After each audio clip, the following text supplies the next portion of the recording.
Hey everybody, it's Jason Blaha here. Now that my two obligatory informative videos are done for the day, it's time to talk about current events in the online fitness community. And people have awared me that Jeff Cavalier, aka Athlean-X, has basically given his stamp of approval on the barbell bench press as best chest exercise if he had to pick one, if he could only pick one. So let me put on my +5 out of weaponsmithing, work on skilling up my craft a little bit, and let's talk about this. You know what, guys? I mean, this is kind of the point. Everyone always says, you know, you disagree with Jeff on a few things here and there. Yeah, I absolutely do. It doesn't mean he's not right on a lot of things either.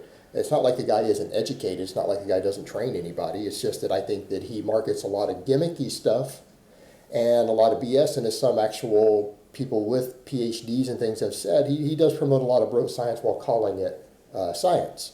Now, when it comes to the bench press, I want people to think about that. I mean, honestly, who says the bench press isn't a fantastic chest builder? People who write for bodybuilding magazines. That's the only people out there who say that silly shit. That's the only people who say that silly shit.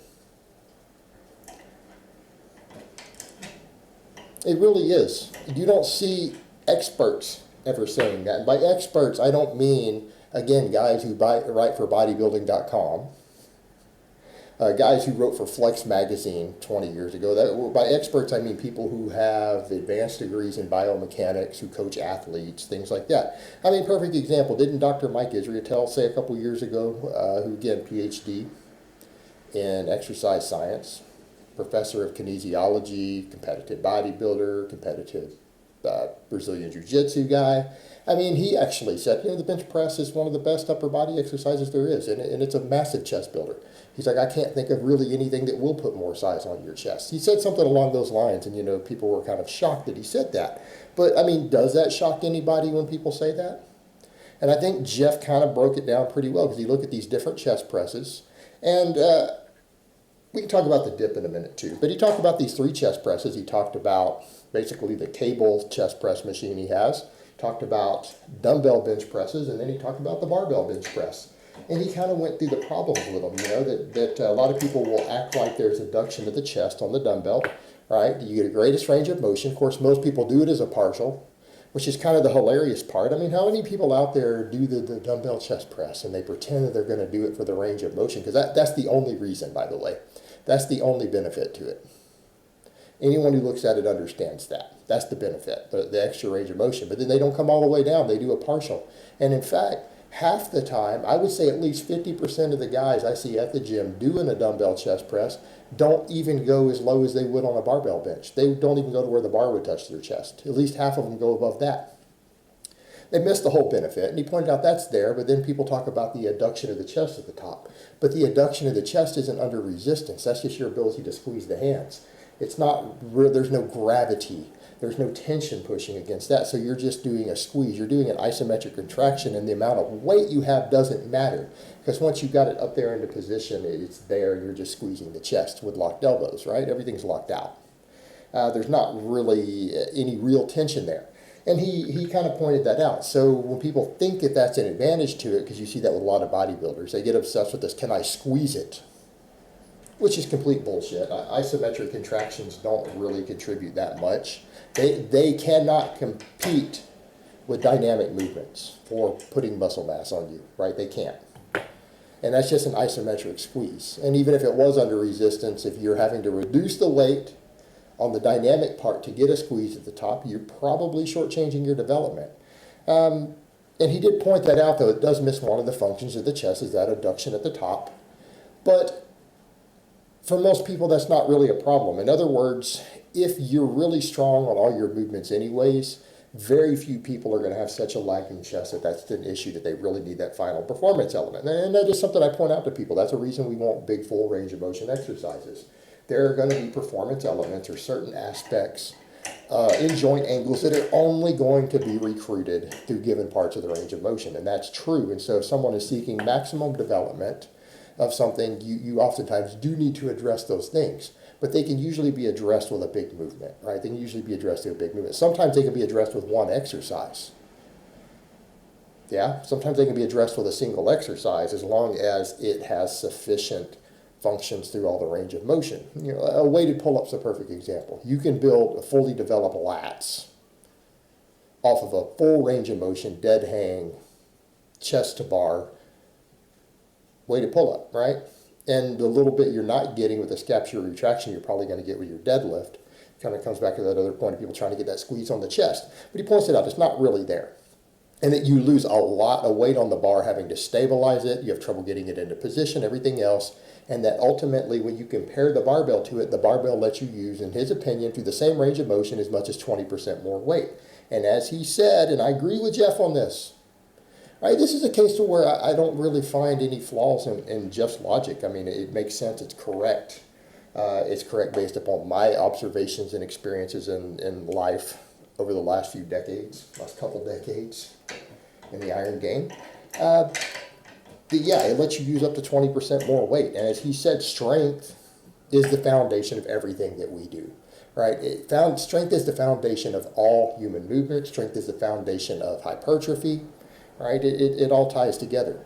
And guys who don't believe that, try continuing to bench press the empty bar or use 10-pound dumbbells without any anabolics and see how big you can get your chest. Sorry about all those sirens, guys, just part and parcel to living in a big city. I guess someone's house is on fire at 6 a.m. It seems like I've got to get up earlier and earlier these days to get my 3 videos filmed every day. There's days when I have to get up at 4 a.m. For it to be quiet enough to actually get anything sorted, unfortunately. But back to the point, strength is the foundation of everything that we do. And he's right on that. I agree with Jeff. It's actually an extremely intelligent statement. Extremely intelligent statement. Then he kind of jumped over to the whole standing cable thing. A lot of people, and he said a lot of people are going to go, oh yeah, Jeff's going to pick the standing exercise. Well, I tend to be in that same boat too. Other than the bench press, I generally want to see everyone's exercises standing. Also, again, if you want to get strong, you want to be athletic, you need to be on your feet or your body be moving through space. Anything else, in my opinion, is largely, unless there's a sport-specific reason for it, largely a waste of time. Waste of time. Silly-ass goofball fluff and pump for the most part.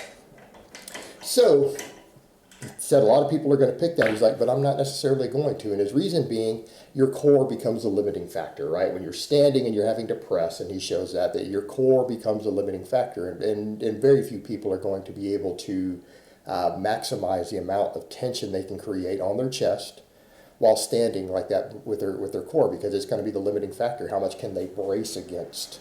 And for most of us, it's going to be a lot less than we can bench press, right? No matter how strong your core is, it's just that particular position. It's going to be difficult. And he said he still likes the exercise, obviously, but there's your limiting factor. Then he pointed out, well, you could lay down on a bench and do it, right? You can try to get that tension so you can get that adduction and everything going, but you run into the same problem again. You have to curl into position a weight as heavy as you're trying to bench press, and that's not going to work either.